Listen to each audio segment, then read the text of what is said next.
Hello guys, welcome to our channel. We are going to start polity from today. And अब मैंने decide किया है कि हम एक दिन इंग्लिश करेंगे, एक दिन पॉलिटी, ठीक है। सो हमने कल इंग्लिश करी थी, परसों, बट कल हम बिजी थे थोड़ा, तो इसलिए हम कल कर नहीं पाए। आज हम पॉलिटी स्टार्ट करेंगे, ठीक है, क्योंकि अब जल्दी जल्दी सिलेबस ख़त्म करना है हमको, और अगर हम धीरे धीरे करेंगे तो ऐसा हो नहीं पाएगा, इसलिए पॉलिटी भी लेके चलेंगे। वैसे सही है ना, इंग्लिश कितनी ही करनी है, हम एक टॉपिक करते हैं रोज, एक टॉपिक इसका भी कर लेंगे, क्या आ रहा है। चलो, तो वो अब देखो हमारे मेन टॉपिक्स कौन कौन से होते हैं, इधर देख लो, दिख रहा है तुम्हें? थोड़ा सा जूम कर दूँगा, बस ठीक है। ब्राइटनेस होगी एकदम बढ़िया, ठीक है। चलो स्टार्ट करते हैं। एग्ज़ाम में मैंने देखा, ठीक है, तुम्हारे CDS को लेके चलते हैं भी हम, NDA CDS। तो मैंने जो पेपर्स देखे उसमें ज़्यादा कॉन्स्टिट्यूशन, ठीक है, प्रीएम्बल, राइटिंग पे कोई नहीं जाएगा, जल्दी जल्दी मैं लिखता हूँ ना। देखो फंडामेंटल राइट्स, अच्छा तो मैं राइटिंग बढ़िया दिखाता हूँ, लो भाई, DPSP, कितनी प्यारी राइटिंग आ रही, देख रहे हो तुम,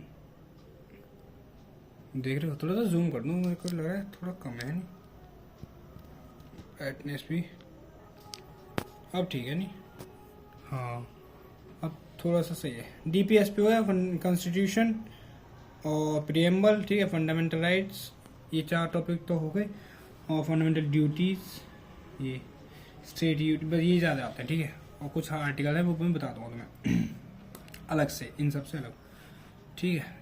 तो ये इनमें से क्वेश्चन पूछे गए हैं लास्ट ईयर के, 6-7 साल के मैंने पेपर देखे थे, 6-7 ईयर्स के, ठीक है। तो यही है। तो we are going to start from today fundamental rights. तो लेट्स स्टार्ट बिना किसी बातचीत के। देखो सबसे पहले फंडामेंटल राइट्स तो सबको पता है, हमारे राइट्स, अधिकार, ठीक है, क्या क्या होते हैं। USA constitution made in 1798। देखो, और हाँ, ये जो मैंने नोट्स बनाए लक्ष्मीकांत से बनाए, पहले बता दे रहा हूँ। ये देखो लिख रहा है लक्ष्मीकांत, तो कोई भी कुछ कहेगा ये हमारी बुक है लक्ष्मीकांत, ये लेके बैठा हूँ साथ में तुम्हारे लिए। तो fundamental rights are enshrined in part 3।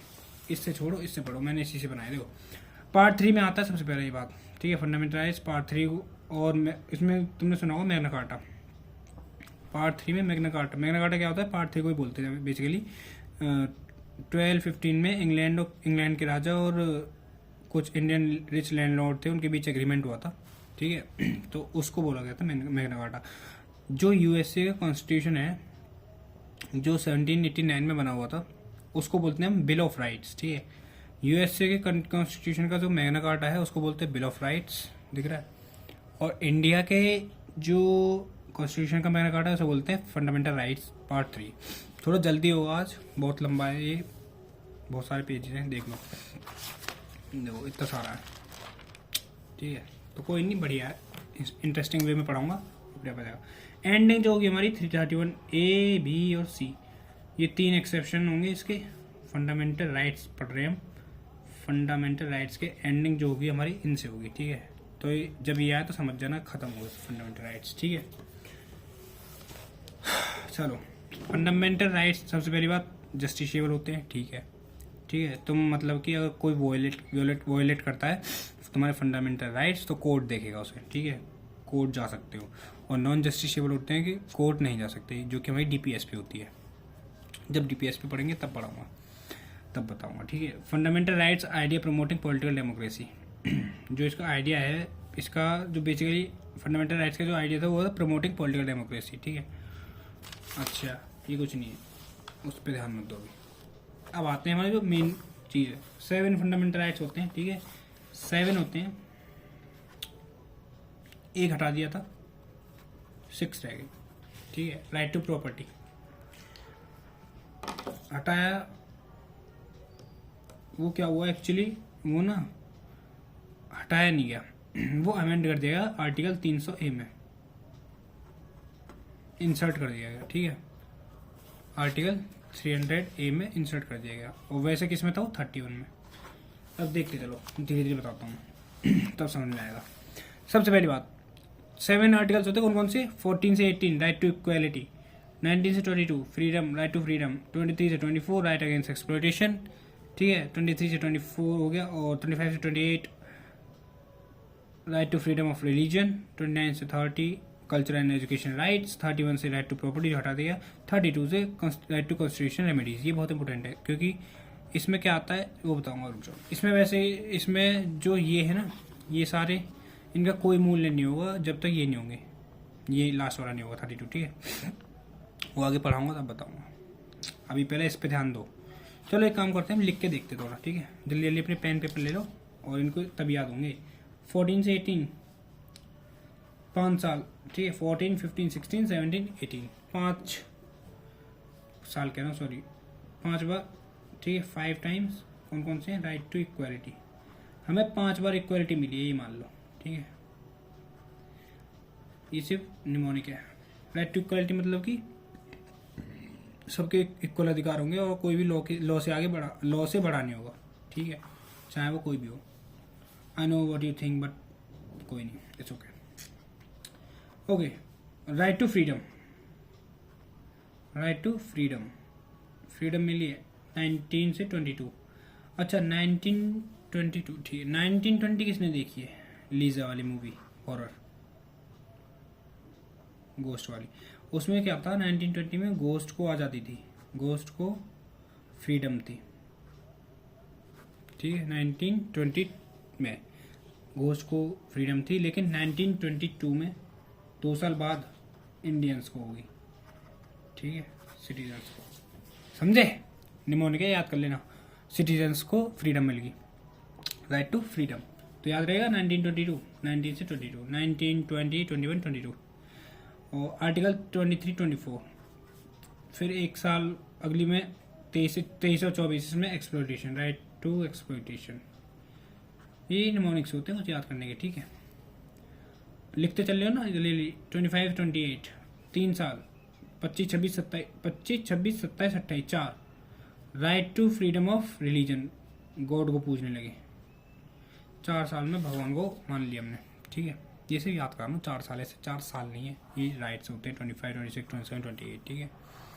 चलो 25 में 2025 आने वाला है हमारा, 2024 चल रहा है, मतलब अगले साल से हिंदू राष्ट्र मान लो तुम, ठीक है।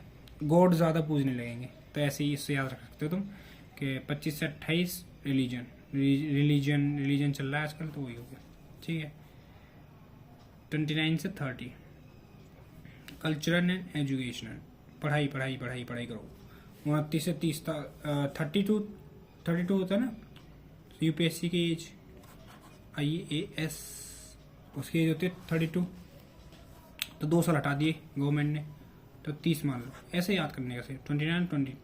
तो इतनी साल तक तुम तैयारी करते हो, खूब करते हो, तो इसलिए पढ़ते रहते हो, ठीक है।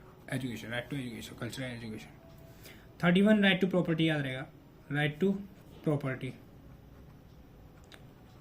31 के हो जाओगे तो तुम्हें प्रॉपर्टी मिल जाएगी। 30 तक तुम पढ़ रहे थे, IAS बन गए, उसके बाद 31 में प्रॉपर्टी मिल गई। 32 राइट टू कॉन्स्टिट्यूशन रेमेडीज हो गया, रेमेडीज हो गया, ठीक है। राइट टू कॉन्स्टिट्यूशन रेमेडीज, तो याद रहेगा। अच्छा अब देखो, article 31 right to property was deleted from fundamental rights by 44 amendment act. Constitution में अभी भी है legal right under article 300A 300A के तहत पार्ट 12 सॉरी, सो प्रेजेंट ओनली 6 फंडामेंटल राइट्स, समझे? ठीक है, समझाने की जरूरत नहीं है, इतनी इंग्लिश आनी चाहिए तुम्हें। आर्टिकल 15, 16, 19, 29 और 30 for only available to citizens not for foreigners, विदेशियों के लिए नहीं है, ओनली सिटीजन्स। कौन से? लिखते चलो, इन्हें जितना लिखोगे उतना याद रहेगा, ठीक है। चलो हटाओ जी, कौन सा? 15, 16, 17 नहीं है, 18 नहीं है, 19, फिर 2 लगा दो यहाँ, 29 और 30, ठीक है। 15, 16, 19, देखो 15, 16 तो ठीक है, ठीक है। दो हटा दो, 17, 18, 19 आ गया, फिर यहाँ 2 लगा दो, 29, फिर 30 हो गया। ये हमारे फॉरेनर्स के लिए नहीं है, सिर्फ इंडियन सिटीजन्स के लिए होते हैं, ठीक है। आर्टिकल 17 और आर्टिकल 60 अनटचेबिलिटी वाला तो सिटीजन प्लस फॉरेनर्स। अच्छा, जैसे कि एग्जांपल ये दे रखा है इन्होंने, कि एग्जांपल देख लो इसका। आर्टिकल 17 है अनटचेबिलिटी वाला, ये दोनों के लिए है, ठीक है, ये दोनों के लिए, सिटीजन्स के लिए और फॉरेनर्स के लिए। 16 आर्टिकल 16 है जैसे Indian citizen no discrimination in public employment, की गवर्नमेंट जॉब दो, ठीक है, ओनली फॉर सिटीजन्स नॉट है फॉरेनर, ये जैसे फॉरेनर्स के लिए नहीं। अब कोई भी फॉरेनर आके ये थोड़ी कहेगा कि हमें गवर्नमेंट जॉब दो, तो ऐसा नहीं हो सकता ना, इसलिए article 16 for not for foreigners, only it is available for citizens only. They are not absolute but qualified. अभी फंडामेंटल राइट्स के बारे में कुछ जान लो। They are not absolute but qualified. Against state also available against the action to private individuals. State shall not discrimination, some of them are negative in chart character. Negative कैसे? Negative ऐसे नहीं है, गलती है, ठीक है, कुछ जो कि जरूरी नहीं है पर हैं, उस टाइप के बताऊंगा कैसे। दीज आर जस्टिशिएबल, पता चल गया मैं, ठीक है, दिख रहा है ना तुम लोगों को, ठीक है। They are defend and guaranteed by supreme court. अगर कोई पूछता है कि फंडामेंटल राइट्स को डिफेंड और गारंटी कौन देता है, डिफेंड कौन करता है? सुप्रीम कोर्ट, याद रखना। हाई कोर्ट भी करता है लेकिन सुप्रीम कोर्ट बेसिकली अकेडमिकली की तो सुप्रीम कोर्ट देखा जाएगा, ठीक है।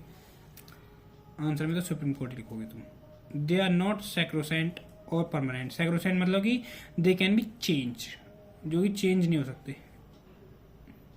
Without affecting basic structure, parliament can cartel और रिपील, ठीक है। मतलब बेसिक स्ट्रक्चर को अगर जब तक अफेक्ट नहीं करते तब तक ये चेंज नहीं कर सकते, हमें अमेंड भी नहीं कर सकते, ठीक है। सॉरी, उसे चेंज कर सकते हैं और अमेंड भी,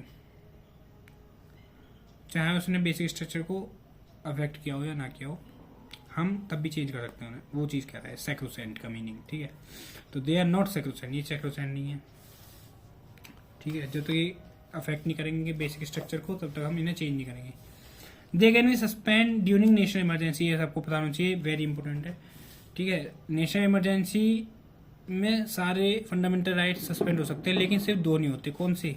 20 और 22, 21 सॉरी 21, ठीक है, 21 22 ड्यूरिंग वॉर और एक्सटर्नल एग्रेशन। नेशनल इमरजेंसी कब होती है? जब वॉर हो जाए, ठीक है, एक्सटर्नल हो जाए एग्रेशन, ठीक है।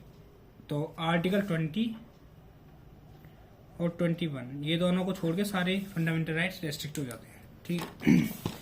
अब बताऊंगा कौन कौन से, ये भी आर्टिकल 20 और 21। अब देखो 31 A, B और C जो मैंने बताया, which can restrict fundamental rights in several cases, can be suspend while martial law. जो ये है कैन बी, जो फंडामेंटल राइट्स हैं ये सस्पेंड हो सकते हैं इमरजेंसी के द्वारा, इमरजेंसी के टाइम पे और मार्शल लॉ के टाइम पे भी, ठीक है। मार्शल लॉ यानी कि मिलिट्री रूल, जैसे कि म्यांमार में हो चुका है, ठीक है। Are directly enforceable, self executory, ठीक है, लिखे हुए हैं तो हैं, इस उसके लिए अलग से लॉ बनाने की जरूरत नहीं है, ठीक है। अगर कॉन्स्टिट्यूशन में लिखे हुए हैं तो हैं लॉ, उसके लिए अलग से लॉ बनाने की जरूरत नहीं है। चलो अब स्टार्ट करते हैं। सबसे पहले कौन सा? 14 से 18, राइट टू इक्वालिटी। देखो भाई 14 से 18, 14, 15, 16, 17, 18 इतनी है। इक्वालिटी बिफोर लॉ, सब इक्वल है लॉ के सामने, ठीक है। ये कहता है 14, कुछ ज्यादा खास नहीं था, ठीक है।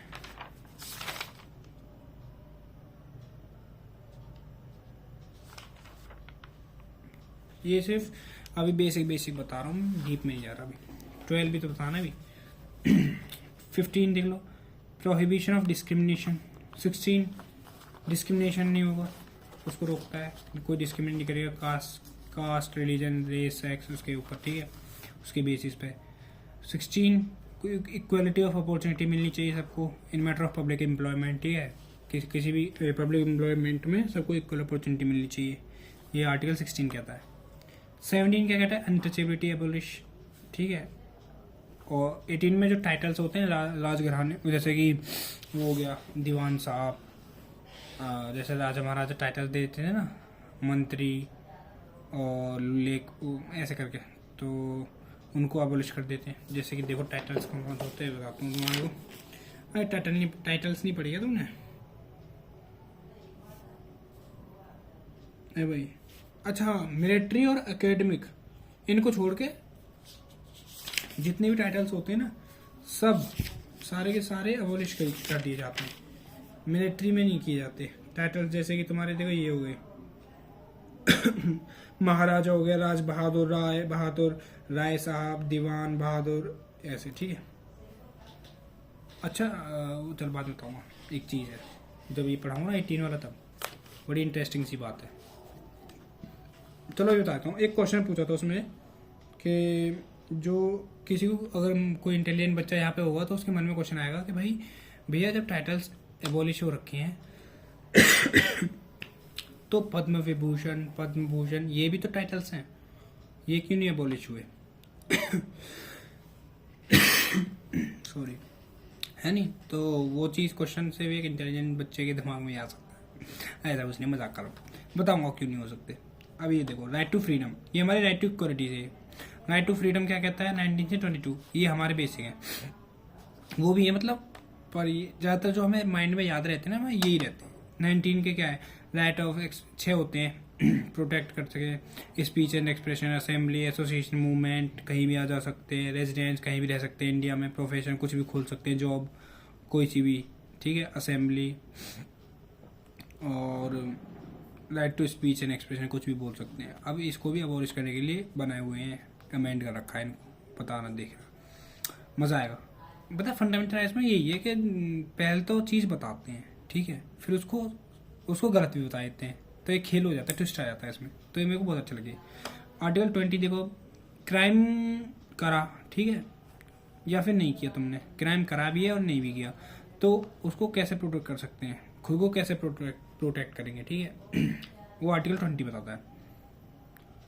मान लो तुमने कत्ल कर दिया, किल कर दिया किसी को, या चोरी वोरी कर ली, किल छोड़ो, जैसे तुमने चोरी वोरी कर ली, ठीक है, बड़ी चोरी कर ली, अब तुम जा रहे हो कोर्ट में, ठीक है, तो तुम खुद को कैसे प्रोटेक्ट करोगे? वो आर्टिकल 20 कहता है, तुम्हें लॉयर दिया जाएगा, ठीक है, तो आर्टिकल 20 वो कहता है, तो ऐसा करके, ठीक है। 21 protection of life and personal liberty, ये तो बताइए, ठीक है, इंपॉर्टेंट, याद रखना, पर्सनल लिबर्टी और लाइफ वाला कौन सा? 21 याद है। आर्टिकल 21A क्या कहता है? 6 to 14 ईयर्स के जो चिल्ड्रन होंगे उनकी एजुकेशन, 21A, ठीक है, 6 से 14 साल के लिए पढ़ाई करो। 21A है वो, और 21 में क्या है? Right to protection of life and personal liberty. Article 22 protection against arrest and detention in certain cases, ठीक है। 22 क्या कहता है? प्रोटेक्शन करता है हमें कि कोई अरेस्ट कर रहा है तो क्यों कर रहा है, उसको रोकने के लिए, पूछने के लिए क्वेश्चन वगैरह, ठीक है। अभी पता है मैं डीप में पढ़ाऊंगा, इससे ओवरव्यू चल रहा है इनका क्या क्या है। राइट अगेंस्ट एक्सप्लॉयटेशन 23 से 24, राइट अगेंस्ट एक्सप्लॉयटेशन। अच्छा जी, राइट अगेंस्ट एक्सप्लॉयटेशन आ गया। अच्छा ये हो गया, हमारी राइट टू फ्रीडम हो गए थे, अब आ गए राइट अगेंस्ट एक्सप्लॉयटेशन। 23 से 24, 23 वाला क्या कहता है? ह्यूमन ट्रैफिकिंग नहीं करनी चाहिए, फोर्स्ड लेबर को फोर्स नहीं करना चाहिए काम करने के लिए, ठीक है। चाइल्ड लेबर नहीं होनी चाहिए। चाइल्ड लेबर बेसिकली होती है 14 ईयर्स ऑफ एज के बच्चों जो होते हैं, उनके नीचे जितने भी एज होते हैं, मतलब 14 साल तक के जितने भी बच्चे होते हैं, उनको चाइल्ड लेबर नहीं करनी चाहिए, ठीक है। 13 बिलो 14 ईयर्स, ठीक है।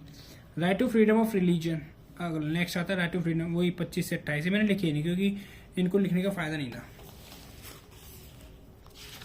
एक तो बेसिकली देखो, इसमें देख लो, कहाँ गए? 25 से 28 रे दिख रहे हैं, लो जूम कर दिया पूरा।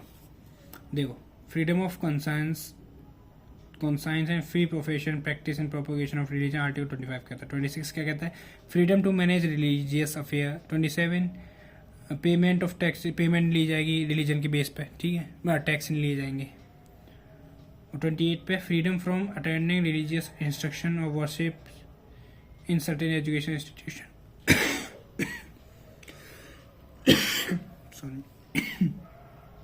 ठीक है, 29 हो गया बस यही था।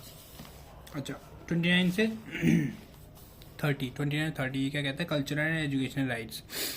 29 कहता है protection of language, script, culture, अपना कल्चर, लैंग्वेज, ये सबको प्रोटेक्ट करो, कल्चरल माइनॉरिटीज़, ठीक है। 30 क्या कहता है? Right of minorities to establish administration education institution, ठीक है। इस पर तो केस भी चल रहा है अभी, किसका? AMU वाला, इलाहाबाद अलीगढ़ मुस्लिम यूनिवर्सिटी वाला। ये आ सकता है, इसको याद रखना, ठीक है। 30 वाला जब पढ़ाऊंगा तब देखना। राइट टू कॉन्स्टिट्यूशन रेमेडीज, ये आगे main important. 32 right to move supreme court, इसमें जब सुप्रीम कोर्ट कैसे जा सकते हैं, habeas corpus, mandamus, prohibition, certiorari बोल लो, सर्टियोररी कुछ भी, को वारंटो, ये हमारे वो होते हैं रिट्स कहते हैं। जब रिट्स पढ़ाऊंगा, रिट्स भी पढ़ाऊंगा इसमें, ठीक है। रुक जाओ, दिखता रहा नहीं तो मैं, अब दिख रहा होगा, देखो ये रे, habeas corpus, mandamus, prohibition, certiorari बोल लो भाई, को वारंटो, रिट्स, ठीक है, इन्हें रिट्स कहते हैं। ये हमारे 32 आर्टिकल बताता है। फोर्थ, अब देखो सिटीजन्स के लिए कौन कौन से, 15, 16, 19, 15, 16, 2 छोड़े 19, 2 बनाया 29, 30। फॉरेनर्स के लिए 14, 20, 21, 21A, 22, 23, 24, 25, 26, 27, 28, ठीक है। 14, 20, 21, 21 से 22, 23, 24, 25, 26, 27, 28, 14, 20, 14, फिर 6 छोड़े 20, 21, 21 से 22, 23, 24, 25, 26, 27, 28, 22 से तो वही है, ठीक है। चलो अब 1 सेकंड रुको भाई, मैं पानी पी के आता हूँ यार। जब तक इन्हें दोबारा देख लो, एक बार पढ़ लो, इससे पढ़ लेना, लो रिवीजन मारो। आ रहा हूँ मैं, 2 मिनट रुको बस। दिख रहा है ना तुम्हें, ये रे, इतना ही है, रिवीजन करो 2 मिनट।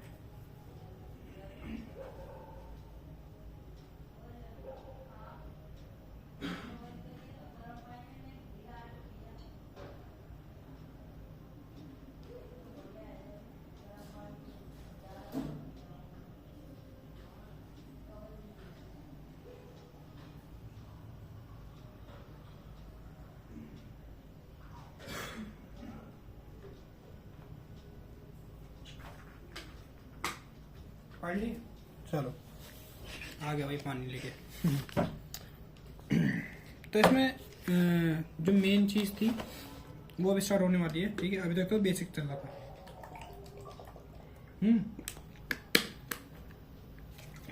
हमेशा पानी लेके बैठा करो, मैं भूल गया भाई आज। चलो 12 पढ़ेंगे, आर्टिकल 12। अब ये बताओ तो मैं लक्ष्मीकांत से तो अच्छा इजी में पढ़ा देता हूँ, नहीं। Term state has been issued in different provision. थोड़ा सा इसमें बोलता क्या है, ये कुछ नहीं, ये स्टेट के बारे में बताता है, डिफाइन करता है स्टेट को इन पार्ट 3 इन पार्ट 4 को 4 में, ठीक है। बस यही है इसमें आर्टिकल 12 में। ये पता है, देखो 14, 15, 16, ज़्यादा से ज़्यादा बस 16 तक, 16, ठीक है। 14 से 16, 12 से 16 तक है जो थोड़े बड़े बड़े से हैं, डिफ़िकल्ट से, मतलब इतने भी नहीं है, बाकी सब इजी हैं, ठीक है। उसके बाद देखो जल्दी जल्दी करेंगे हम। मैं सोच रहा हूँ इसको 2 हाफ वीडियो में करा दूँ, क्योंकि बहुत लंबा टाइम हो जाएगा, ठीक है। खैर देखते, पढ़ते रहो। Government and parliament in India, parliament of India, article 12 क्या कहता है, government and parliament of India. अच्छा, government and legislature of states, all local self governing authorities, statutory and non statutory authorities, ये सब स्टेट मानी जाएंगी। आर्टिकल 12 ये कहता है कि ये सब स्टेट मानी जाएंगी। जो हमारा डिफाइन स्टेट है ना, स्टेट ये खाली राज्य के बारे में नहीं बोल रहा, स्टेट का मतलब राज्य नहीं है यहाँ पे, मतलब वो तो है, लेकिन उसके अलावा ये भी है कि गवर्नमेंट एंड पार्लियामेंट इंडिया का, ठीक है, government and legislature of states, सारी local self governing authorities, statutory और नॉन स्टैट्यूटरी बॉडीज, ठीक है, उन सबको स्टेट मानी जाएंगी। तो जब भी मैं स्टेट बोलूँ तो ये समझना यही होता है, ठीक है। अच्छा, स्टेट होता क्या है, टेरिटरी, पीपल, सॉवर्निटी और गवर्नमेंट। गवर्नमेंट में 3, एग्जीक्यूटिव, लेजिस्लेचर और जुडिशियरी, ठीक है। अच्छा, जुडिशियरी, अब ये बताओ, एक क्वेश्चन आता है कि जुडिशरी जो है हमारा स्टेट होता है, तो जुडिशरी स्टेट होता है या नहीं ये बताएंगे। Does not fall state while performing judicial function, अगर ये जुडिशियल फंक्शन कर रहा होगा तो ये स्टेट नहीं बोलेंगे, बट अगर वो एडमिनिस्ट्रेशन फंक्शन कर रहा होगा तो हम उसे स्टेट बोलेंगे। किसको, जुडिशरी को, हमारी जो जुडिशरी, ठीक है। समझे। अगर मतलब ये एडमिनिस्ट्रेशन फंक्शन नहीं कर रहा होगा तो हम इसको स्टेट बोलेंगे, और अगर ये जुडिशरी फंक्शन कर रहा होगा तो हम इसको स्टेट नहीं बोलेंगे। समझ गए? बस ये था, इतना ही आर्टिकल 12। बुक में से पढ़ना है तो बुक में से देख लो। ये रहा, क्या बोल रहा है, the term state has been used in different provisions concerning in fundamental rights. Hence, Article 12 has defined the term for the purposes of Part 3. According to it, the state includes the following. कौन सी? वही जो मैंने बताया सब same है भाई, कुछ नया नहीं है।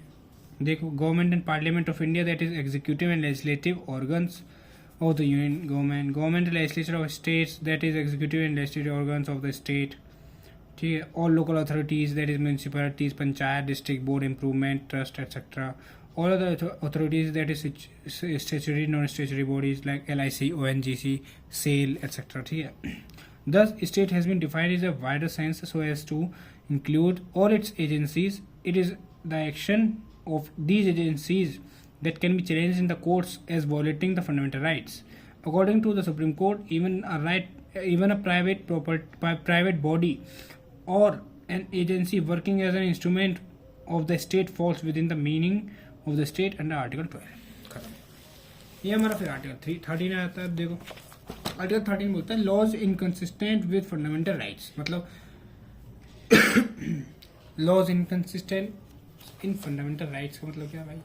देखो, तो इसका मतलब ये है कि राइट्स के साथ तो रिमूव दैट। ओके, अगर लॉज इनकंसिस्टेंट हो फंडामेंटल राइट्स के साथ तो रिमूव कर देते हैं उनको। जैसे कि द पावर है कन्फर्ड ऑन सुप्रीम कोर्ट। ठीक है, द पावर जो है वो कन्फर्ड है सुप्रीम कोर्ट, कन्फेंडेड है सुप्रीम कोर्ट को आर्टिकल 32 के अकॉर्डिंग। ठीक है, and high court article 226।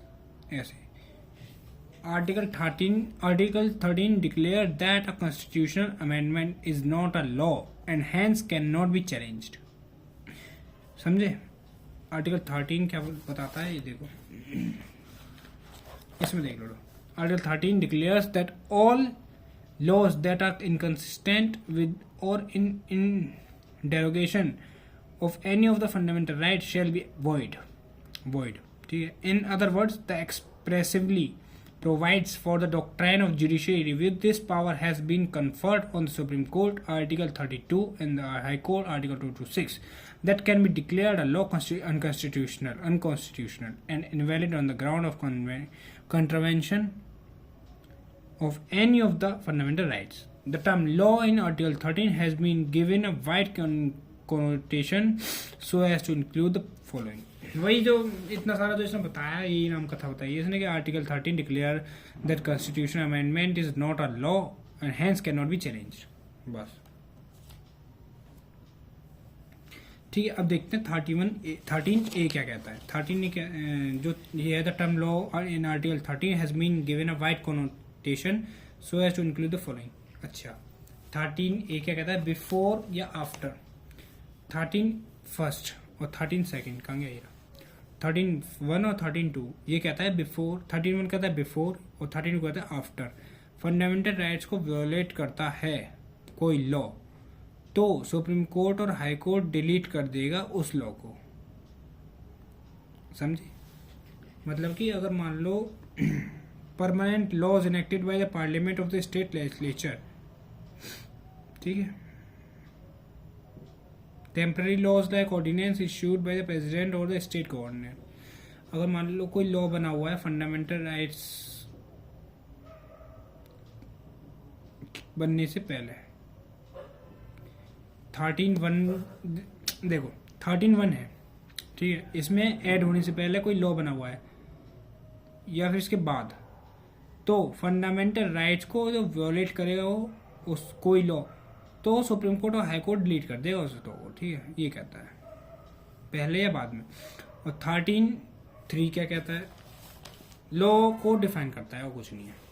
Define law क्या होता है, लॉ पता है तुम्हें। 13(4) क्या कहता है, आर्टिकल 368 लगा के कॉन्स्टिट्यूशन अमेंडमेंट की जाए तो उसे लॉ ना कहा जाए, ये प्रोटेक्ट करता है 13(4). आर्टिकल 368 लगा के कॉन्स्टिट्यूशन अमेंड की जाए। आर्टिकल 368 क्या होता है बताऊंगा, रुक जाओ अभी। आर्टिकल 368 लगा के कॉन्स्टिट्यूशन अमेंड की जाए, कॉन्स्टिट्यूशन अमेंडमेंट की जाए तो उसे लॉ ना कहा जाएगा, ठीक है, लॉ नहीं कहा जाएगा। ये प्रोटेक्ट करता है 13(4), लेकिन एंड दिस इज वैलिड, समझ रहे हो। लेकिन केशवानंद भारती केस 1973 में क्या कहा गया, that constitutional amendment is equal, देखो इधर देखो, केशवानंद भारती केस है, केशवानंद भारती केस KBC, इसने कहा कि कॉन्स्टिट्यूशनल, अभी समझ में आएगा तुम्हें, अमेंड किया, amendment is not equal to law, ठीक है कि ये जो है कॉन्स्टिट्यूशन अमेंडमेंट जो है लॉ के बराबर नहीं है, ठीक है। बट ये कॉन्स्टिट्यूशनल अमेंडमेंट है, ये अगर बेसिक स्ट्रक्चर को चेंज कर, बेसिक स्ट्रक्चर को ना चेंज करे तो उस कॉन्स्टिट्यूशन अमेंडमेंट को चैलेंज किया जा सकता है, ठीक है। इसको फिर चैलेंज किया जा सकता है अगर ये बेसिक स्ट्रक्चर को चैलेंज ना करे, ठीक है। And supreme court declare it unconstitutional. अब समझ में आ गया वो, अच्छा बुक से पढ़ लो और अच्छा तरीका आ जाएगा। Permanent laws enacted by the ये नहीं है, statutory instruments in the nature और डेलीगेटेड लेजिस्लेशन, एग्जीक्यूटिव लेजिस्लेशन, ठीक है, like order, bylaw, rule, regulation और notification. Non legislature sources of law, that is custom or uses having a force of law, thus not only a legislation but any of the above can be challenged in the courts as violating a fundamental right and hence can be declared as void। ये बताया मैंने। Further, Article 13 declares that a constitutional amendment is not a law, declare constitutional amendment is not a law and hence cannot be challenged, ठीक है, ये article 13 कहता है। However, Supreme Court held in the Keshwanand Bharti case 1973 that constitutional amendment can be challenged on the ground that it violates of fundamental rights that forms a part of the basic structure and constitution, hence it can be declared as a void। अगर वो constitution basic structure को violate करता है, वो law जो बनाया हुआ है 13 में, तो वो चैलेंज किया जा सकता है, अदरवाइज नहीं किया जा सकता, ठीक है। तब वो अगर वो बेसिक स्ट्रक्चर को चैलेंज करता है या कॉन्स्टिट्यूशन को भी चैलेंज करता है, तब वो हमारा लॉ वॉइड हो, तब हम उसे चैलेंज कर सकते हैं। Then it can be declare as a void. समझ में आ गया? ये क्या रखा है इसने? अच्छा, राइट टू, ये थोड़ा अटपटा सा था ना, कोई नहीं, आ जाएगा। नहीं आया तो बता देना। ये देखो, fundamental rights available for citizens only, ये बताया हुआ है इसमें कौन कौन से हैं। Prohibition of discrimination on grounds of religion, race, sex, caste, part, मतलब आर्टिकल 15, आर्टिकल 16, आर्टिकल 19, 29, 30, वही 14, 20, 21, 21, 21A, 22, 23, 24, 25, 26, 27, 29, 28, सॉरी 28, 29 नहीं आता, ठीक है। अब आता है राइट टू इक्वालिटी। ये देखो जो मेन है वो तो अब आए हैं आर्टिकल 14। आर्टिकल 14 क्या कहता है? Equality before law and equal protection of law. Okay जी, समझ गए होगे। Article 14 says that state shall not deny to any person equality before the law or the equal protection of the laws within the territory of India. This provision confers rights on all persons, whether citizens or foreigners. Moreover, the word person includes legal person with statutory corporation, companies, registered policies, and other type of legal person. The concept of equality before law is of British origin, while the concept of equal protection of laws has taken from American Constitution. Equal protection, Article 14. For all citizens and foreigners, state shall not deny to any person, to one person equality before law or equal protection of law within territory of India। समझे? चाहे वो statutory corporation हो या companies हो, ठीक है, या equality, ये कहता है बेसिकली इक्वालिटी बिफोर लॉ के बारे में। अच्छा, इक्वालिटी बिफोर लॉ जो है हमारा कहाँ से आया है? ब्रिटिश से आया है, ठीक है। और equality, equal not equality, equal protection of law, ये कहाँ से आया हमारा? ये आया हमारा अमेरिकन कॉन्स्टिट्यूशन से, अमेरिकन कॉन्स्टिट्यूशन से, ठीक है। तो याद रखना इसको, ठीक है। कोई पूछ ले कि भैया कहाँ से आया तो हम बता देंगे यहाँ से आया, ठीक है। अच्छा, इक्वल प्रोटेक्शन ऑफ लॉ मतलब देखो, absence of any special privileges नहीं मिलेगी किसी को भी, ठीक है। एब्सेंस ऑफ स्पेशल प्रिविलेजेस नहीं मिलेगी किसी को भी। इक्वल ऑर्डिनरी लॉ, लाइक चालान सबका सेम रहेगा, ठीक है। चालान वालन काटते हैं ना,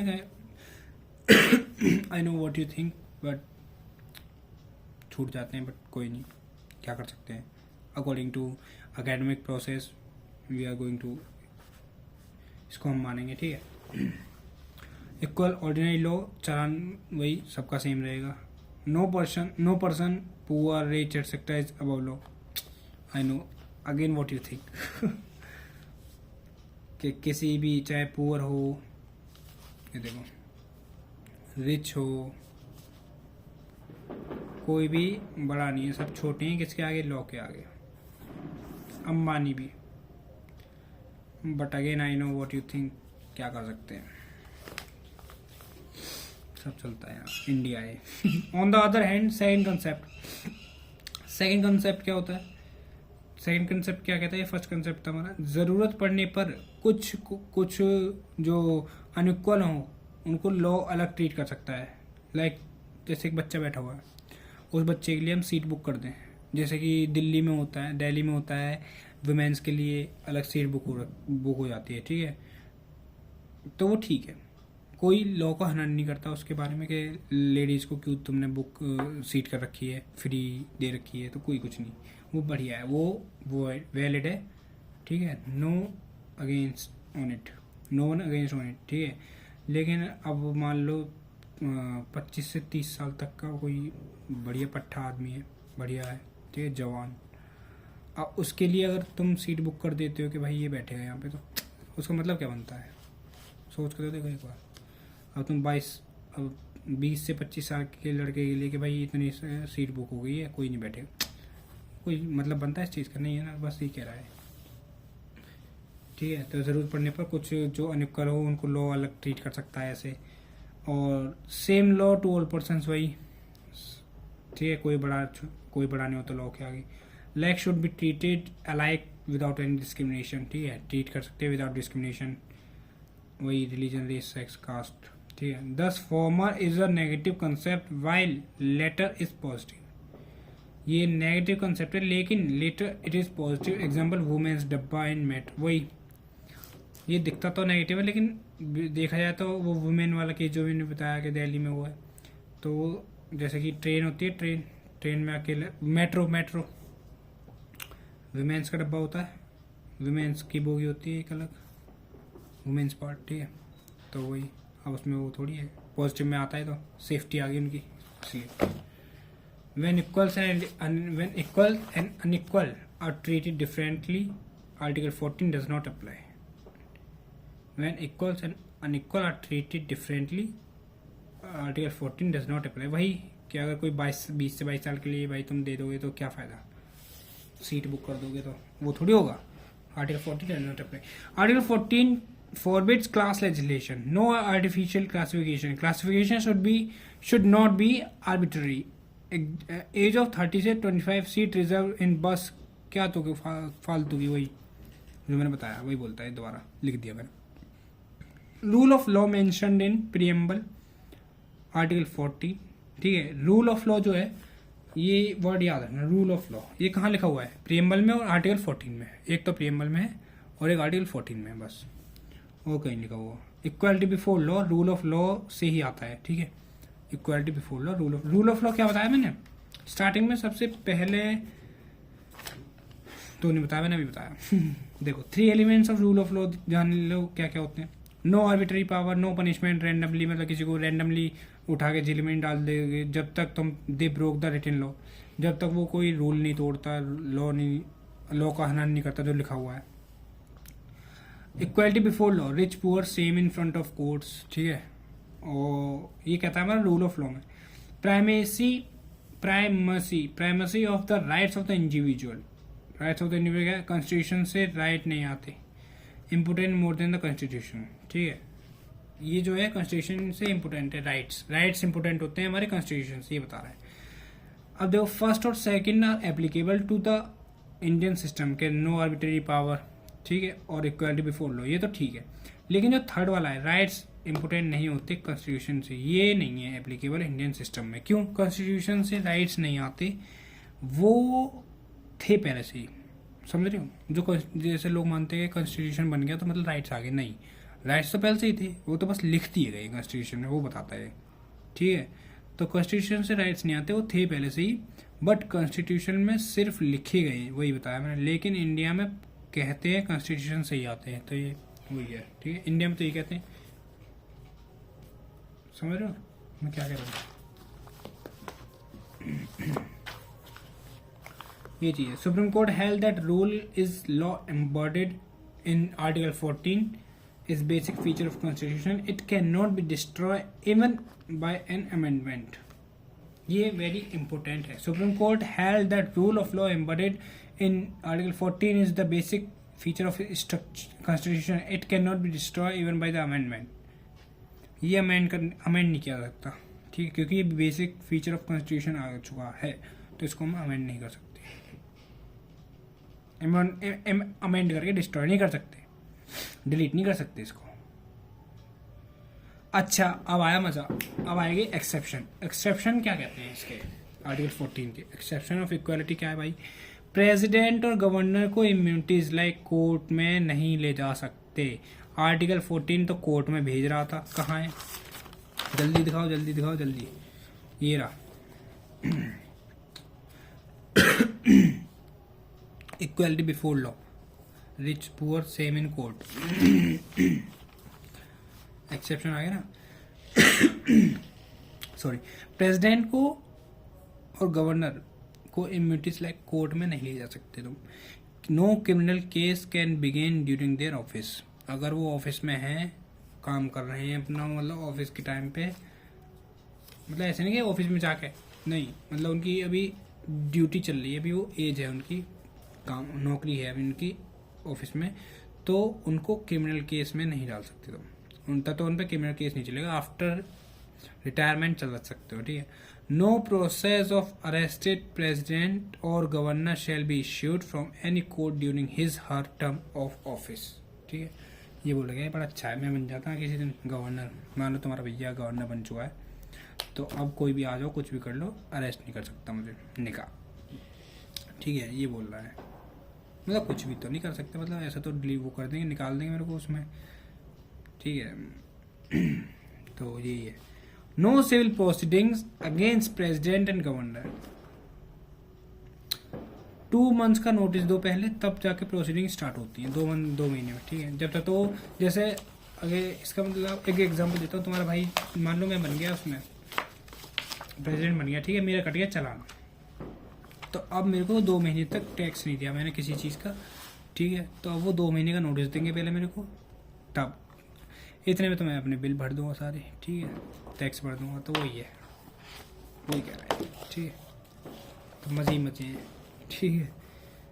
no person liable in any court in respect of publication और न्यूज़ पेपर। अच्छा ये देखो एक और एक्सेप्शन आ गया, जैसे कि वो होते हैं न्यूज़ वाले, न्यूज़ में कुछ भी दिखाए थे, न्यूज़पेपर में कुछ भी लिख देते हैं, ठीक है, तो उनको तुम अरेस्ट नहीं कर सकते। रेडियो टेलीविजन पे दिखाते सब्सटेंशियली ट्रू, अगर वो सही रिपोर्ट दिखा रहे हैं तो, of any proceeding of either house of parliament और लेजिस्लेचर, ठीक है। आर्टिकल 361 ए कहता है, आर्टिकल 361 ये कहता है, अगर वो किसी भी हाउस ऑफ पार्लियामेंट और लेजिस्लेचर के बारे में सही रिपोर्ट दिखा रहे हैं टेलीविजन न्यूज़पेपर पे, चाहे वो नेगेटिव भी क्यों ना हो, तब भी तुम उसे अरेस्ट नहीं कर सकते, उसके खिलाफ नहीं बोल सकते। 361 ए कहता है आर्टिकल। आर्टिकल 31 सी क्या कहता है, इट इज एग्जाम्पल, ये जो मैंने बताया था 31 सी। आर्टिकल 14, अच्छा article 31 is exception restrict article 14, जो कि रेस्ट्रिक्ट करता है किसको, आर्टिकल 14 को। क्यों, इसमें 39B और 39C आते हैं दोनों। 31C में 39B और 39C को इम्प्लीमेंट करने के लिए कोई लॉ बनाया गया है तो उस पर आर्टिकल 14 एप्लीकेबल नहीं होगा, ये हमारा 31C कहता है। समझे? अगर कोई 39B और 39C में कोई लॉ बनाया गया है उसको एप्लीकेबल करने के लिए अगर कोई कोई लॉ बनाया गया है तो उस पर आर्टिकल 14 एप्लीकेबल नहीं होगा बिकॉज ऑफ 39B और DPSP। ठीक है, जैसे देखो इधर देखो जल्दी फटाक से। कोई लॉ बनाया 39B और C में, इन दोनों को लिए, ठीक है। आर्टिकल 14 वॉयलेट कर रहा है इन दोनों, इनसे लॉ से, जो इसमें लॉ है उसमें आर्टिकल 14 वॉयलेट हो रहा है, तो क्या होगा? ये हमारा वैलिड माना जाएगा, वॉइड नहीं माना जाएगा। ठीक है, तो लॉ नहीं कर सकते, कह सकते, ये कहता है, सिंपल। ठीक है। आया समझ? Foreign sovereigns, ambassadors, diplomats enjoy immunity, ठीक है, from criminal and civil proceedings. UNO and its agency enjoy the diplomatic immunity. भाई तो बहुत सारी चीज़ें होती हैं जो अगेंस्ट भी होती है, मज़ा आता है पढ़ने में। ठीक है, अच्छे काम करते हैं। 17 नहीं 16 तक पढ़ लेते हैं। ठीक है, 15 और 16 तुम लोग थक गए होगे, मुझे बताया। मज़ा तो आ रहा है मेरे को, लेकिन पढ़ लो चुपचाप बैठे बैठे। चलो, फर्स्ट अमेंडमेंट एक्ट 1951 15(4) और 93rd अमेंडमेंट एक्ट 2005 15(5). पहला अमेंडमेंट एक्ट हुआ था कब? 1951 में 15(4) और 15 का 4, ठीक है। और 93rd अमेंडमेंट एक्ट हुआ था 2005 में, 15 का 5 ऐड किया हुआ था। तो क्या अमेंडमेंट था वो भी देखेंगे। पहले आर्टिकल 15 में जो तुम्हारा बोला गया है वो क्या बोला गया है तुम वो देख लो। ये कहता है prohibition of discrimination on certain grounds. Prohibition of discrimination on certain grounds. ठीक है, prohibition of discrimination on certain grounds, जैसे कि state shall not discriminate, prohibition of discrimination on the basis of ground, religion, race, caste, sex और place of birth. ठीक है, state जो है वो नहीं कर सकता तुम्हें prohibit on the basis of this, discriminate नहीं कर सकता। ठीक है, ये कहता है आर्टिकल 15। ये बढ़िया बात है। No citizen also no discriminate on the basis of this. State तुम्हें कोई किसी भी सिटीजन को इस बेसिस पे कास्ट के रिलीजन, रेस, कास्ट, सेक्स इनके और प्लेस ऑफ बर्थ इनके बेसिस पे तुम्हें डिस्क्रिमिनेट नहीं कर सकता कोई भी सिटीजन। ठीक है, सिटीजन भी नहीं, स्टेट भी नहीं। सिटीजन स्टेट वाला तो है 15 का 1 और कोई भी सिटीजन नहीं कर सकता, वो है 15 का 2। अच्छा, 15 का 3 ये हमारा एक्सेप्शन है। क्यों? State make any special provision for women and children. State कोई भी स्पेशल प्रोविजन बना सकता है वुमेन और चिल्ड्रन के लिए, जो कि बनाता रहता है। 15 का 4 ये देखो, 15 का 4 इंपोर्टेंट है। 15 का 4 जो है ये कहता है SC और ST, SCBC और ST/SC इनके लिए स्पेशल प्रोविजन वैलिड। जैसे कि कोई भी फॉर्म भरते हैं ना, जब तुम फॉर्म भरते हो तो उसमें देखते हैं कि फीस फ्री होती है, फीस नहीं होती, 0 फीस। जनरल वालों के लिए फीस होती है किसी फॉर्म में, तो जैसे कि वो हो गया। ठीक है, 15 के 15 आर्टिकल के 4th पॉइंट में ये है, इसलिए वो करते हैं। ठीक है, economic weaker section 10% of the seats in admission to education institution including private. ठीक है, वीकर सेक्शन के लिए भी वैलिड है, 15 का 6 कहता है। अच्छा जी, ये बात होगी। The discrimination and only. अब देखो ये बोल रहा है the discrimination and only. Discrimination word means to make an adverse distinction with regard to or to distinguish unfavourable from others, इसलिए। ठीक है,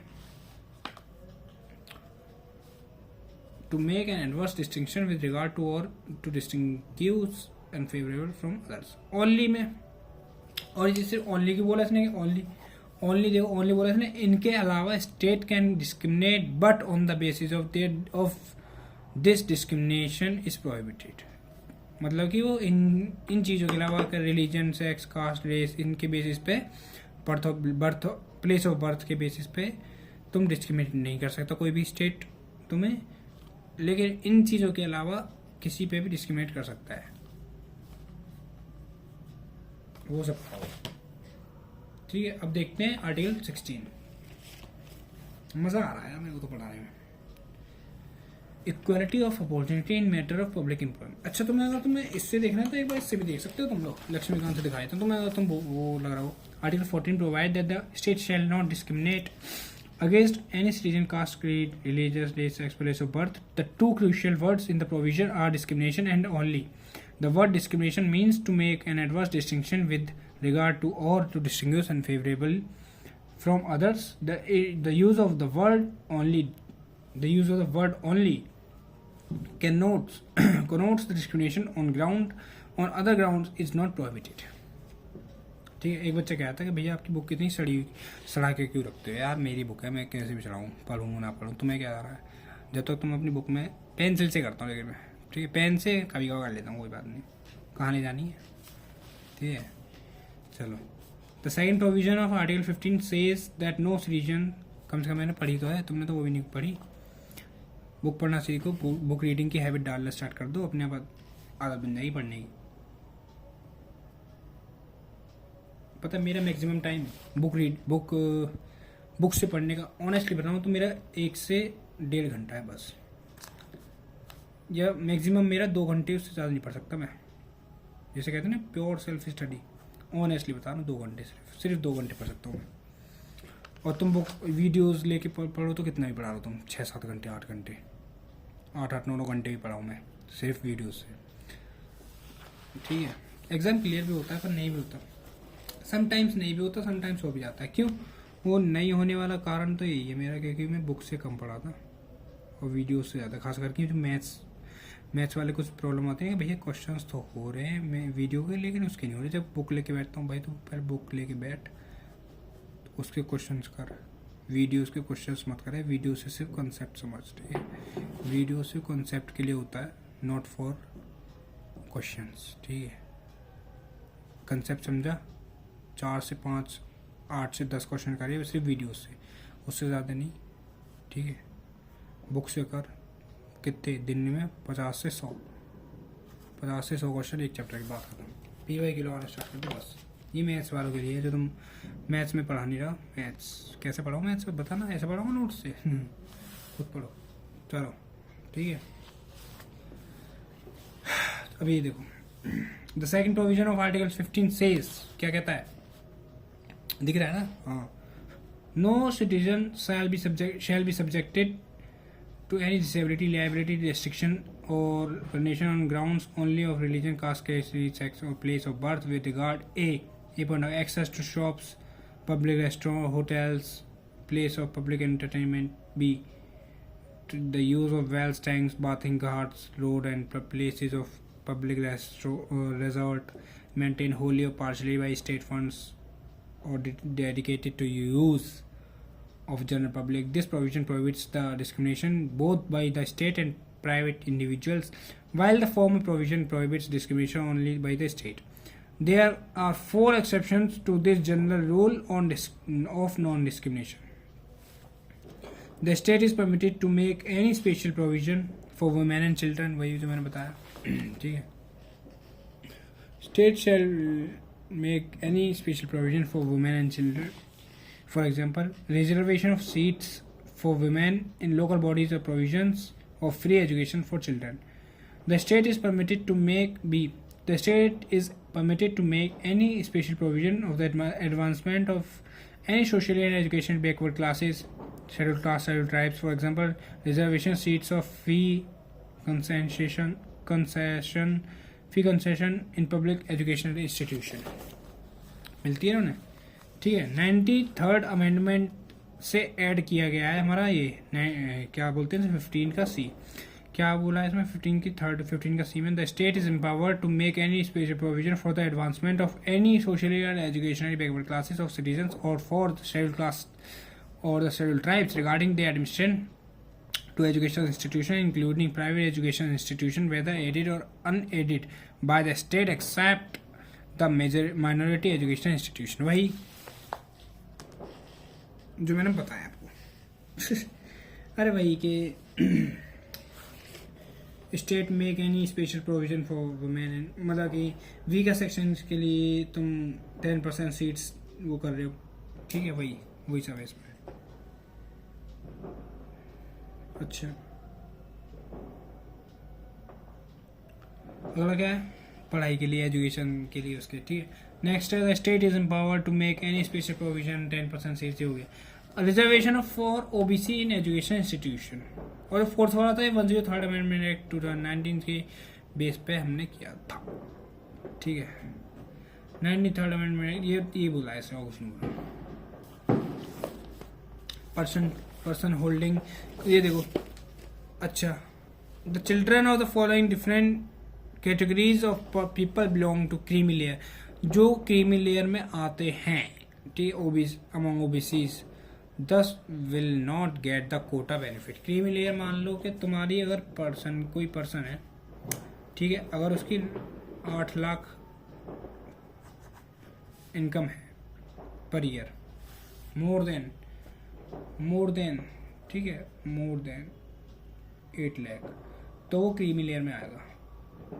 मतलब एक मिडिल क्लास को मान लो, मिडिल क्लास या फिर रिच क्रीमी लेयर में आता है, ठीक है, वही होते हैं, ठीक है. अगर उससे कम है तो तुम्हें ये सब फैसिलिटीज मिलेंगी, जैसे कि नोट कौन कौन नहीं आ सकते. देखिए, person holding constitution post like president, vice president, जजेस, SCS, जजेस of high court, supreme court chairman, members of the UPSC, SPSC, CEC, CAG, ठीक है. ऑफिसर्स क्लास ए के, ग्रुप बी के, ग्रुप ए के, class first second officers, all India के, और central and state services employees holding equivalent post like PSUs, bank, insurance organisation, ठीक है, etcetera. Private employment, ठीक है. Person who are in the rank of colonel or and above the army in equivalent post in the navy, air force and paramilitary forces, ठीक है. Professional like doctors, lawyer, engineers, artist, authors, consultants, etcetera. So personal engage, trade, business, industries, ये सब, ठीक है. ये urban limited vacant building in urban areas, holding agriculture. Persons having gross annual income of more than 8 lakh rupees and possessing wealth above the exemption limit. In 1993, when the creamy layer ceiling was introduced, it was rupees 1 lakh. जब 1993 की बात आई थी, जब पहली बार ये introduce किया गया था, तब इसकी जो क्रीमी लेयर की जो लिमिट थी वो 1 लाख रुपीज़ थी, लेकिन आज के टाइम पे 8 लाख कर दिए, 8 lakh. It is subsequently revise to 2.5 lakh in 2004, 4 lakh in 4.5 lakh in 2008, ठीक है, 6 लाख इन 2013 और 8 लाख इन 2017. तो तब से 2017 से 8 लाख ही है, 8 लाख, ठीक है. देखो कितना असर पड़ जाए तुम्हारे भाई ने इतनी जल्दी, समझ में आ रहा है ना. वही ये सब मैंने बता दिया है, सब देख लो. तुम्हारी इच्छा हो रही हो अंदर से, तो इसलिए पढ़ा रहा हूँ मैं तुम्हें इससे. वैसे मैंने ये लिख रखा है सब उसमें. Reservation of EW's education institution. The above exception D was added by the 103 Amendment Act 2019. In order to give effect of the provision, the central government issue an order in 2019 providing 10% reservation of the economic weaker section. वही बोला है. General category के economically weaker section identify कर रहे हैं इसमें, वही below 8 lakh rupees. ये EWS वाले, जैसे कि फ्रॉम बीइंग आइडेंटिफाइड के EWS में आते हैं, वो हम कैसे पता करेंगे कि 5 एकड़ एग्रीकल्चर लैंड एंड उससे ज़्यादा, residential flat 1000 square feet and above, residential plot 100 square yards, or notify municipality above notified municipalities. Residential plot in 2000 of 200 square yard and above in areas other than the notified municipalities. हाँ यही है, ठीक है। अच्छा एक चीज़ बताऊँ तुम्हें, time पता क्या हो रहा है इस टाइम जब मैं वीडियो बना रहा हूँ, एग्जैक्टली बताता हूँ, झूठ नहीं बोलूँगा। इस टाइम 10:55 हो रहे हैं रात के, अंधेरा हो रहा है। तुम्हें शांति इसीलिए है आज, ठीक है। तुम्हें इतने बजे पढ़ा रहा हूँ मैं। कब से पढ़ रहा हूँ मैं? हमें हो गया 1 घंटा करेक्ट। यूँ मान लो हमें थोड़ा सा 1 घंटा 16 मिनट करेक्ट, इसमें 1 घंटा हो गया। तो मैं ऐसे बैठा हूँ 9:30 पे बैठा था मैं, 9 बजे बैठा शायद मैं। हाँ थोड़ा सा हमने बातचीत भी करी थी ना, तो ये सब हमें पढ़े पढ़ते 1-1.5 घंटा हो गया। और देख लो कितना मज़ा आ रहा है, बोर नहीं हो गया हमारा, इतना सारा हो गया। हम कहाँ पे आ गए? 16 पे आ गए। तो पढ़ाई में मज़े आते हैं भाई जब तुम पढ़ने बैठते हो। खुद से पढ़ोगे तो और मज़ा आएगा। बुक उठाओ, मेरे नोट्स अच्छे लगे तो इससे पढ़ो, वीडियोस अच्छी लगी तो इससे पढ़ो, ठीक है। मैं तो मज़े में पढ़ा रहा हूँ, मज़ा आता है मुझे तो। और नोट्स उठाओ, अपनी बुक्स उठाओ, रिवाइज करते रहो, क्वेश्चन लगाओ। इसके बाद क्वेश्चन लगाऊंगा मैं। तुम्हें क्या लगता है मैं पढ़ा के सो जाऊँगा? नहीं, अभी मेरे टारगेट्स है दिन के। ये देखो, ये रख रखी इंडिया मोस्ट फियरलेस, पढ़ चुका हूँ, पर एक और पढ़ रहा हूँ, दोबारा पढ़ना है। एक नॉवल मंगा लो तुम, रोज़ रात को पढ़ा करो। ये देखो, ये मेरी इंडिया मोस्ट फियरलेस, ये मंगा लो। इसके 3 पार्ट आ रखे हैं, लेके आऊँगा अभी संडे को, सोच रहा हूँ। हो जाएगी संडे तक तो ख़त्म हो जाएगी। देखो अभी मैं यहाँ पे चल रहा हूँ, ये यहाँ पे आ गया, सॉरी ये रहा,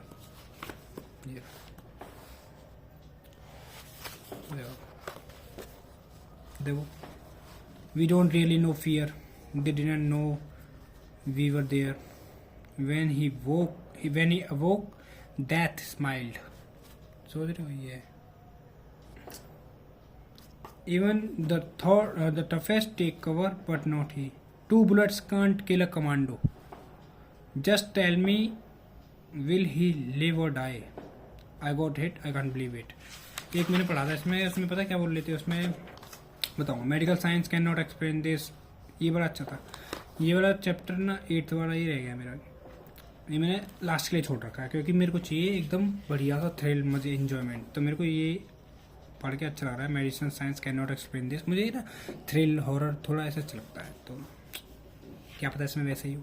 पढ़ के तो ऐसा लग रहा है नहीं। Everything was against us, everything we follow that man, he has seen that this is India, honor we cannot fail, you think it will never happen to you, even every chopper pirate's worst nightmare could taste the blood on my face। ऐसी चीज़ें पढ़ना start करो, थोड़ा grow up करो जहाँ जिस field में जा रहे हो। Captivating stories beautifully told, general Bipin Rawat, former chief of the army staff. जिस फील्ड में जा रहे हो उस फील्ड को फील करना सीखो, उस फील्ड को फील करना सीखो रोज। सोचो आज से कि तुम आर्मी ऑफिसर बन गए हो, तुम्हें टारगेट दिया गया है कि ऑफिसर तुम्हें ये करना है। ये देखो मेजर मार्क टैंगो, इनकी फोटो हाइड कर रखी है जस्ट फॉर सेफ्टीनेस। तुम अगर डालोगे ना मेजर मार्क टैंगो तो दिख जाए, देखो कर रखी ना हाइड, अच्छा लगता है यार, बढ़िया। नॉवल पढ़ा करो, अच्छी है। Okay, come back to fundamental rights. Article 15 तक हमारे हो चुके हैं तुरंत। 16 लास्ट है तुम्हारे लिए, आज लास्ट नहीं देख लेते, ठीक है। इतना ही बहुत है तुम्हारे लिए 16 तक। उसके बाद तुम आराम से अपना नॉवल पढ़ लेना, जो कुछ करना हो कर लेना, फिर फ्री हो जाओगे मेरी तरफ से, ठीक है। कल पढ़ेंगे, कल हम सोच रहा हूँ मैं इंग्लिश कराऊँ, चलो कल ये कराता हूँ 2-3। मैं सोच रहा था, पता क्या सोच रहा था, मैं बताऊँगा पहले ऐसे करो। Equality of opportunity in matters of public employment. 16 कहता है equality of opportunity matters of public employment, equality of opportunity for all citizens in matter of employment or appointment, ठीक है। सबको सेम एम्प्लॉयमेंट देनी चाहिए, मतलब कि सारे सिटीजन्स को हक है, ठीक है, उनका अपॉर्चुनिटी मिलनी चाहिए। डिस्क्रिमिनेट, अच्छा discriminate education qualification but not religion race caste, उसको वही सेम डिस्क्रिमिनेट नहीं कर सकते, ठीक है। अच्छा इसके एक्सेप्शंस आगे लो भैया, आगे मजेदार। मुझे ये बढ़िया एक्सेप्शन क्या है बताओ जल्दी। आंध्र प्रदेश तेलंगाना, इसमें 371D स्पेशल प्रिविलेज में लिखा हुआ है कि तेलंगाना और आंध्र प्रदेश के parliament can prescribe residence as a condition for certain employment. Parliament can prescribe residence as a condition for certain employment. State provide reservation for any backward classes that is not adequately represented in the state services. Wow. A law can provide related to religion, denominational institution, or a member. Its governing body should belong to particular religion or denomination. Up to 10% reservation भी दे सकते हैं। तो ये हमारा exceptions थे। ये देखो बुक से देख लो। Article 16 provides the equality of opportunities for all citizen in matter of employment or appointment to any office. ये तो पढ़ लिया हमने। नो सिटीजन कैन डिस्क्रिमिनेट, ठीक है। There are 4 exceptions. क्या क्या है इससे पढ़ोगे तो अच्छा है, वो मैंने थोड़ा अपने तरीके से लिखा था। Parliament can prescribe residence as condition for certain employment or appointment in the state or union territory of local authority or other authority.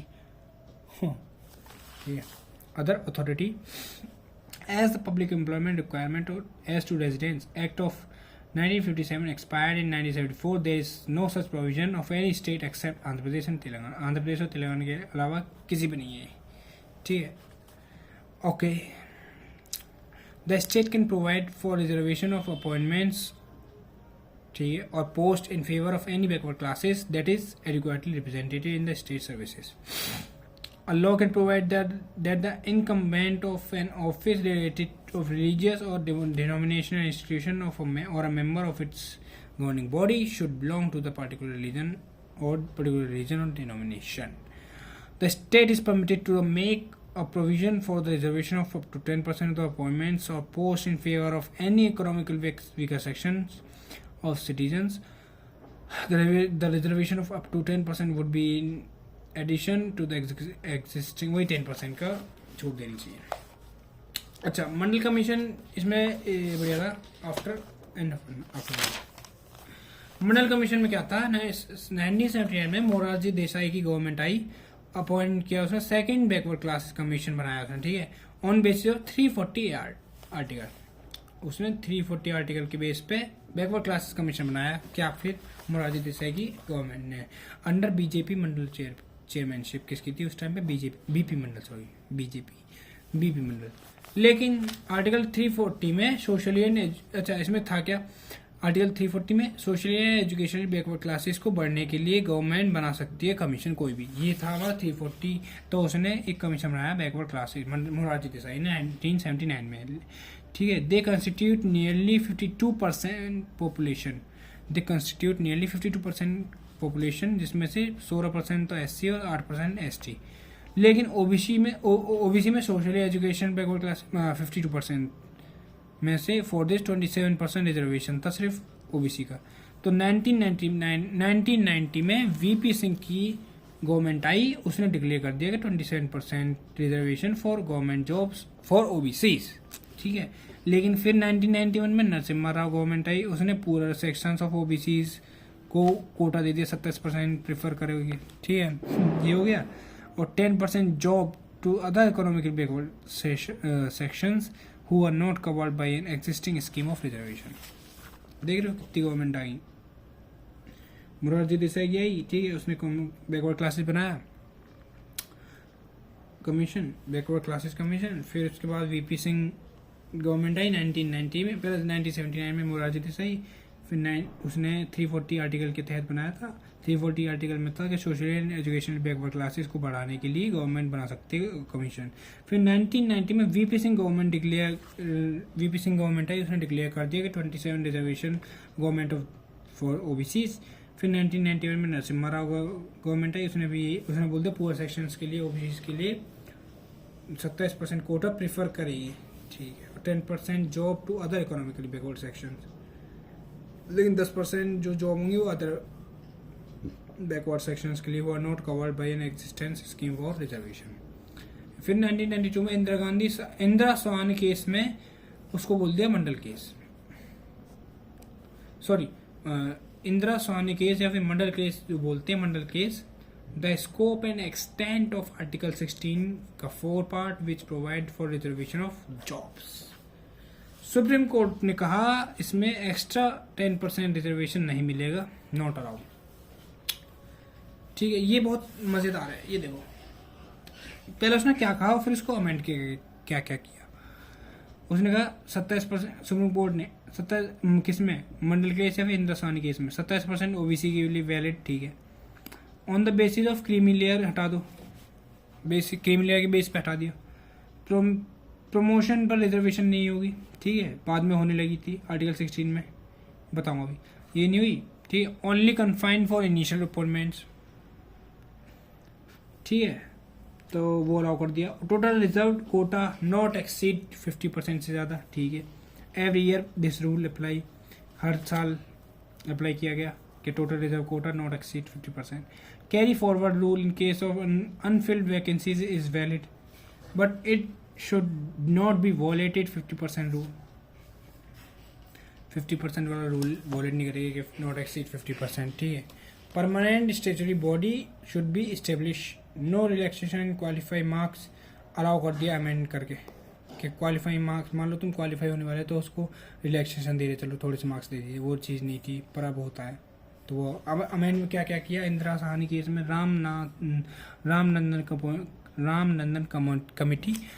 Ramnandan committee appoint for creamy layer OBC 8 lakh rupees होगा तब भरेंगे। ठीक है, national commission for backward classes was established 1993। 102 amendment 102 amendment act 2018 के तहत conferred constitutional status बना दिया, constitutional status ही बना दिया इसको 102 में, national commission of backward classes को, क्या भी कॉन्स्टिट्यूशनल स्टेटस हो गया। किसके तहत, 102 अमेंडमेंट एक्ट 2018 के तहत।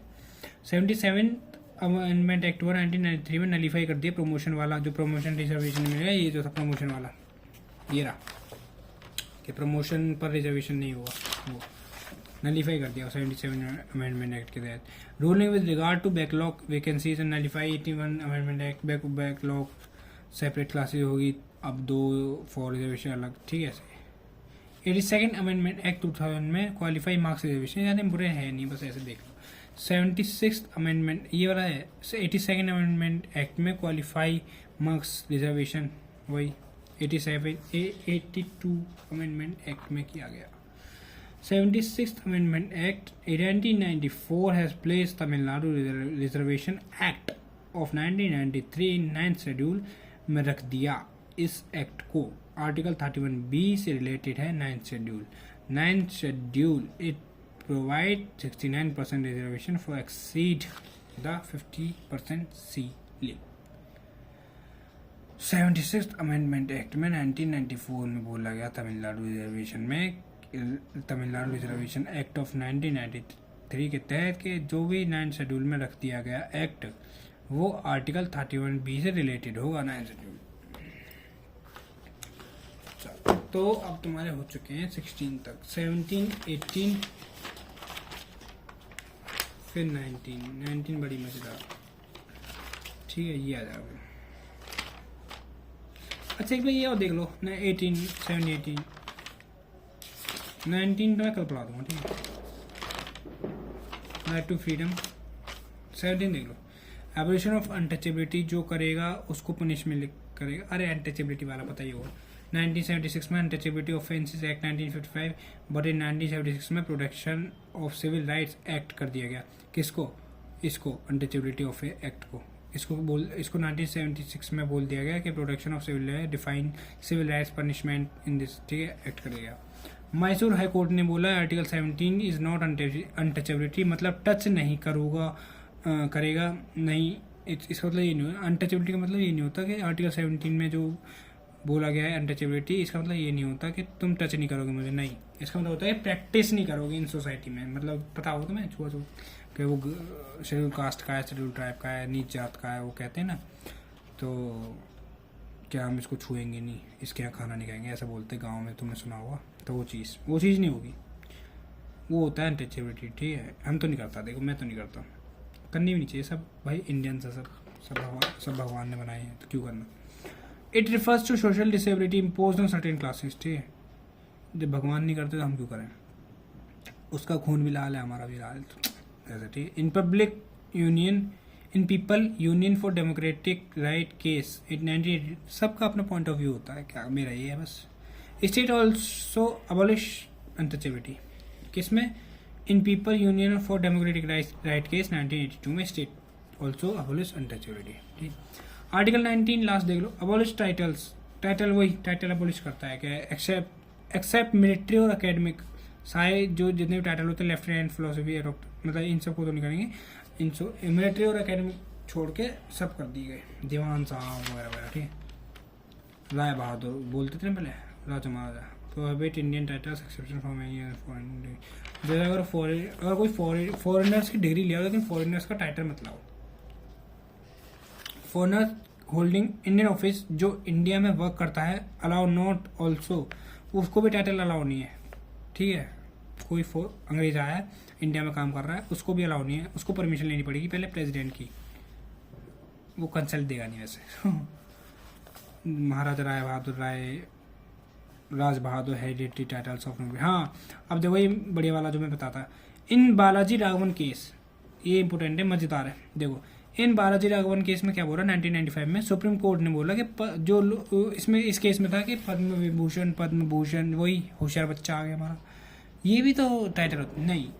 पद्म Vibhushan, Padmashri, Bharat Ratna are not titles, they are like awards, ये अवार्ड से रिकॉग्नाइजेशन बोलते हैं इनको, ठीक है। So it is not violated article 18, so it is allow, ठीक है। 18 8 मतलब जा, 8 मतलब 8, 18 और कुछ नहीं। अरे मैं इसका वो निमोनिक्स बनाना चाह रहा था, जब बनानी। अच्छा देखो 18 में 8 पे 8 मतलब 8 का उल्टा खाट। तो खाट पे बैठ के तुम अवार्ड ले रहे हो, ऐसे याद रखना। तो उसमें टाइटल वाइटल नहीं देते। खाट पे कौन बैठे रहते हैं? राजा महाराजा। ऐसा कुछ नहीं है, मतलब बना रहा है सिर्फ निमोनिक्स है। पहले ज़माने में खाट हुआ करती थी, तो एक कहानी सुनाता हूँ तुम्हें।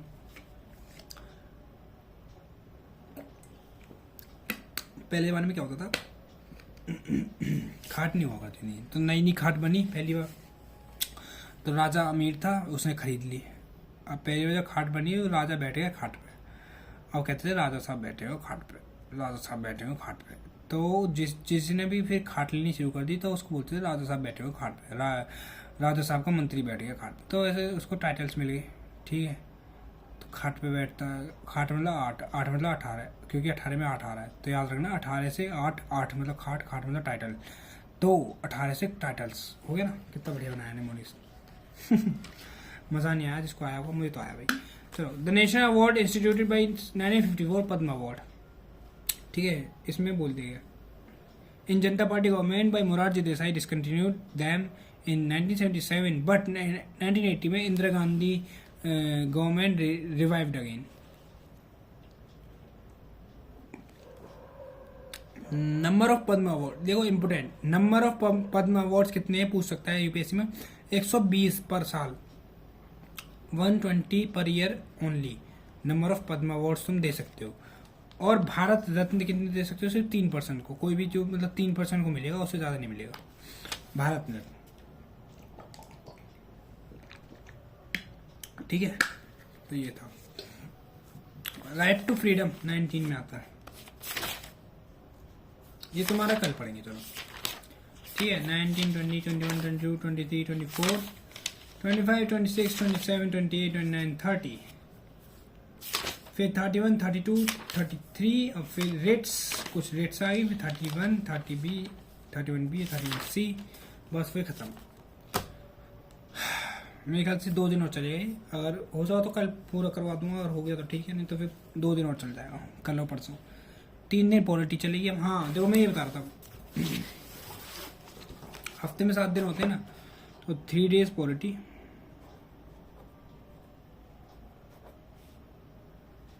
ठीक है, और 3 days इंग्लिश, 1 दिन हम रेस्ट ले लेंगे, ठीक है। ऐसे वो करेगा। हमारा इंग्लिश में कंजंक्शन हो गया अभी, उसके क्वेश्चंस लेके आऊँगा मैं, उसके PYQ मतलब कुछ प्रैक्टिस क्वेश्चन करेंगे, और प्रपोजिशन कर लेंगे, ठीक है, प्रपोजिशन। कंजंक्शन प्रीपोजिशन, स्पेलिंग में मत जाओ, क्या होती है लो, प्रीपोजिशन, बस बच्चे भी ना, प्रपोजिशन, ठीक है। लेकिन ये अभी नहीं करेंगे। आज क्या है हमारा, आज हमारा ट्यूसडे, ठीक है। तो मंडे छोड़िए, हमारा ट्यूसडे, वेडनेसडे और थर्सडे, तो थर्सडे तक तो हमारी चलेगी पॉलिटी, ठीक है। फिर फ्राइडे, सैटरडे और संडे इंग्लिश, क्योंकि आज मैंने कल मैंने छुट्टी ले ली ना ट्यूसडे की, मंडे की, तो इसलिए मैं संडे को ही पढ़ाऊंगा इसको। मंडे को ऑफ रहेगा, हर मंडे ऑफ रहेगा, ठीक है। चलो तो आज के लिए इतना ही, ठीक है। पढ़ो ध्यान से, नोवेल पढ़ लो, मैं भी अपना एक इससे क्वेश्चंस लाता हूँ थोड़े से।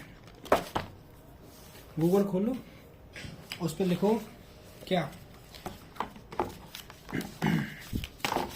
उस पर लिखो practice questions of fundamental rights polity for CDS NDA, जो भी तुम पढ़ रहे हो, जितना पढ़ा दिया उतना रिवाइज करना स्टार्ट कर दो, ठीक है। चलो टेक केयर, पढ़ो, ध्यान रखो, जय हिंद।